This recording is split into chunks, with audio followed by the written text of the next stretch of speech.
सबसे महत्वपूर्ण स्वामी जी एक है तनाव।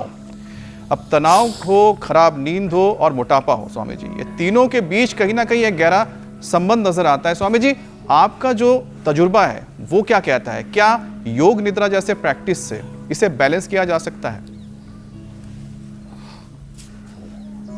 तनाव के लिए एक तो अनुलोम विलोम, फिर भ्रामरी उद्गीत और साक्षी भाव से बैठे हुए सिद्धासन, सुखासन, पद्मासन में कुर्सी पर बैठे हुए या लेटे हुए दृष्टा भाव से सब देह को देखते हैं।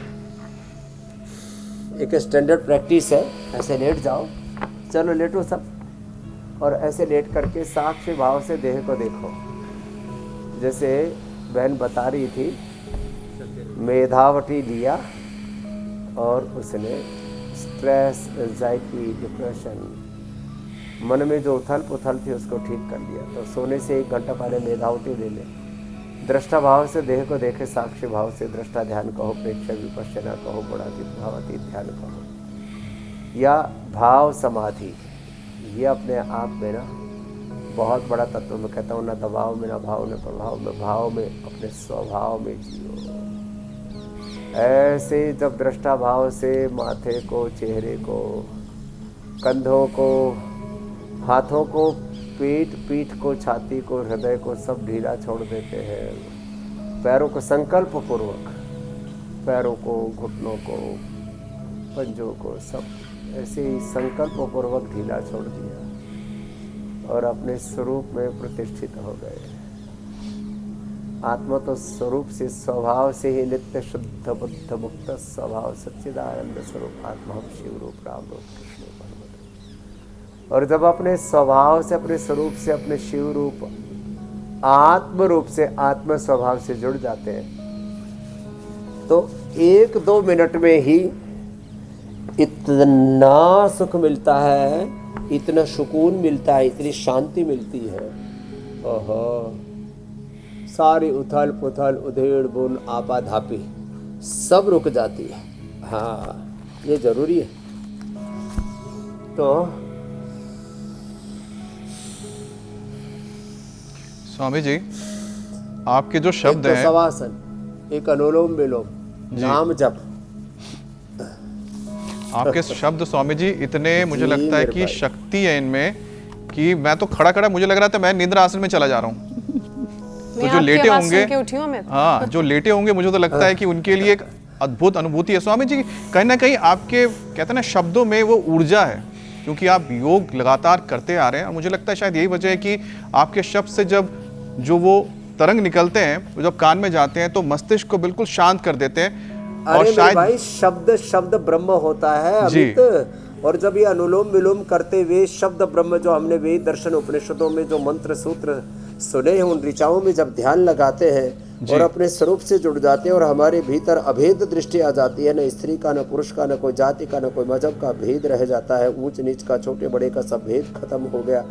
अपनी कोई किसी भी प्रकार का अपना ईगो, इग्नोरेंस नहीं रह गया और बड़े सबके भीतर एक ब्रह्म का जो दर्शन करने लग जाता है, दूसरों की बड़ाई से जो खुश रहता है, अच्छे काम का श्रेय क्रेडिट सबको देता है और कोई गलती हो जाए तो उसको अपने ऊपर ले लेता है और सदा जो संतुष्ट प्रसन्न रहता है, उसको मोटापा, BP, sugar, thyroid, asthma, arthritis सहित कोई रोग नहीं होता है। सदा सहजता, सदा प्रसन्नता।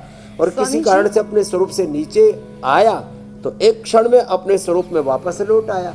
तो मैंने कहा, अभाव दबाव प्रभाव में नहीं, भाव में, अपने स्वभाव में, अपने स्वरूप में जियो। अथ योगानुशासनम योगश्चित्त वृत्ति निवृत्त तदा दृष्टो स्वरूप अवस्थानम। ये सहजता ही स्वामी मम जी, दर्शन फल परम अरूपा, हरि दर्शन फल परम अरूपा, जीव पावने सहज स्वरूपा हो जाते हैं। जी मेरी बहन, सहजता ही सबसे आसान शब्द भी है और इस पर अमल करना उतना ही मुश्किल है। जिससे सहजता आ गई फिर उसके लिए और कोई चीज़ कठिन रह नहीं जाएगी। स्वामी जी, एक आखिरी विषय है। ICMR की ताज़ा स्टडी ये कहती है कि भारत में लोग 62% कैलोरी कार्बोहाइड्रेट से ले रहे हैं और वो भी लो क्वालिटी कार्ब्स, यानी कि सफ़ेद चावल, मैदा, रिफाइंड ऑयल, आप शुगर की भी बात करते हैं, यानी कि ये जो मीठे जहर हैं, इसे कैसे अपनी डाइट से बाहर किया जा सकता है? और साथ ही साथ स्वामी जी प्राणायाम का सेशन कराते कराते अगर आप इन तमाम बातों पर प्रकाश डाल दें। हमारी बॉडी की 3 बेसिक यूनिट्स हैं। एक है कार्बोहाइड्रेट, एक है फैट और एक है प्रोटीन। अब ये तीनों ही उल्टा खा रहे हैं। प्रोटीन के लिए अंडा पंडा खा रहे हैं, फैट के लिए रिफाइंड ऑयल और अनहेल्दी फैट, जो ये सेचुरेटेड फैट खा रहे हैं, अलग अलग प्रकार के तले भुने पदार्थ, और कार्बोहाइड्रेट के रूप में भी ये सब जंक फूड वाला जो कार्बोहाइड्रेट है, जो तला हुआ आलू आदि और तमाम तरह की सारी चीज़ें।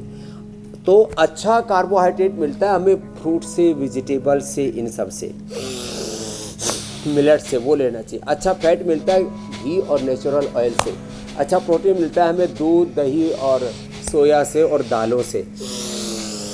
नो केमिकल, नो एनिमल, ये सब। और प्राणायाम, भस्त्रिका, कपालभाति, अनुलोम विलोम जिसने कर लिया तो फिर तो उसका शरीर, उसकी इंद्रियां, उसका चित्त, उसका आत्मा शुद्ध हो जाएगा। शुद्ध हो हम, बुद्ध हो हम, मुक्त हो हम। वो रोग मुक्त होगा, वो जीवन मुक्त होगा, बीमारियों से, मोटापा, BP, sugar, thyroid, asthma, arthritis, वात, पित्त, कफ, त्रिदोषों से तो मुक्त होगा ही।